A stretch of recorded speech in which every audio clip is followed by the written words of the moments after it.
तुर्की के खिलाफ भारत ने किया ऑपरेशन शुरू।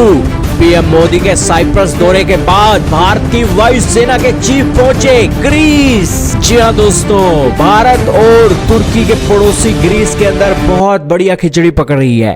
पीएम मोदी जब साइप्रस के दौरे पर पहुंचे तो दोस्तों वहां की ग्रीक साइप्रस कम्युनिटी के साथ उन्होंने बातचीत की और उनके प्रेसिडेंट से भी मिले और इसी के साथ ही जो बॉर्डर है वहां पर जाकर भी तस्वीरें खिंचाई और तुर्की को साफ संदेश दिया कि भैया आप पाकिस्तान को सपोर्ट कर रहे हो तो हम भी यहां पर आपके दुश्मन कहे जाने वाले देशों के साथ कंधे से कंधा जोड़कर खड़े हैं। पाकिस्तान के मददगार तुर्की के खिलाफ भारत ने इस ऑपरेशन के चलते ही तुर्की की नींद उड़ाई हुई है। यही कारण है कि तुर्की के राष्ट्रपति कह रहे हैं कि वो अपने मिसाइलों की रेंज को बढ़ाना चाहते हैं।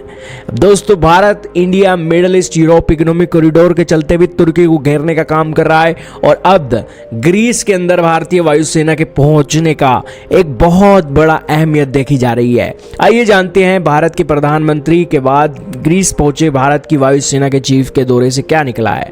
दोस्तों, ग्रीस और तुर्की के बीच रिश्ते काफी समय से खराब चल रहे हैं। लंबे समय से मांग उठ रही थी कि तुर्की को काउंटर करने के लिए भारत को ग्रीस के साथ सैन्य सहयोग बढ़ाना चाहिए। यही कारण है कि ग्रीस पहुंचने पर भारत की वायुसेना के प्रमुख एपी सिंह का जबरदस्त स्वागत हेलेनिक एयरफोर्स के चीफ लेफ्टिनेंट जनरल दिमोस्थेनेस ग्रिगोरियादोस ने किया। दिखने में यात्रा एक सामान्य सैन्य सहयोग का हिस्सा लग सकती है, लेकिन इसके राजनीतिक और रणनीतिक मतलब दोस्तों कहीं ज्यादा है। भारत और ग्रीस के बीच इनियोचिस 23 और इनियोचियस 25 नाम के बहुपक्षीय युद्धाभ्यास भी हो चुके हैं। हालांकि तरंग शक्ति सैन्य अभ्यास के साथ दोनों देशों के बीच सैन्य संबंध पहले से ही रहे हैं, लेकिन वायुसेना प्रमुख एपी सिंह के इस दौरे के समय और उसके मतलब ने तुर्की को चिंतित कर दिया होगा। यह वही तुर्की है जो पाकिस्तान का रणनीतिक साझेदार बना हुआ है और अपने खतरनाक ड्रोनों से भारत की नींद उठाने का एक प्रयास कर रहा था। भारत तो अर्थक्वेक के अंदर तुर्की के लोगों की जानें बचा रहे थे, हमारी वायुसेना को फिसल, लेकिन ये लोग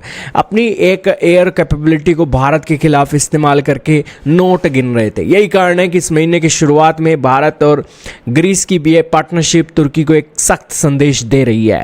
खैर दोस्तों, आपका क्या मानना है कमेंट सेक्शन के अंदर जरूर बताइएगा।